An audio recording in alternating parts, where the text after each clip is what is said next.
I'm sure by now you all are aware of the recent devastating event in Charlottesville, Virginia, where a 20-year-old sin-possessed man named James Alex Fields Jr. plowed his car through a crowd of demonstrators practicing their First Amendment right of assembly.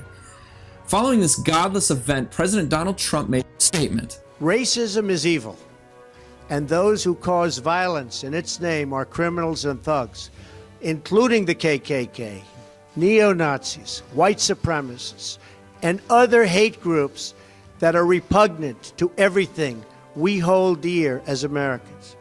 We are a nation founded on the truth that all of us are created equal. We are equal in the eyes of our Creator. We are equal under the law, and we are equal under our Constitution. Those who spread violence in the name of bigotry strike at the very core of America.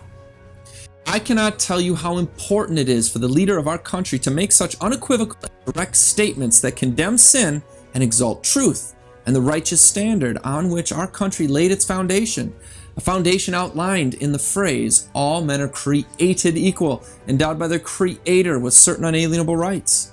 This conceptual statement derived its authority from the Bible, the world's foremost authority on law and government, where sacred truths were not only discovered by our founders and ancestors, but where truths still remain to be discovered and applied in our lives and the lives of future generations. The sacred text written by our Creator placed the following words in perpetual authority. God created mankind in His own image. In the image of God, He created them. Male and female, He created them.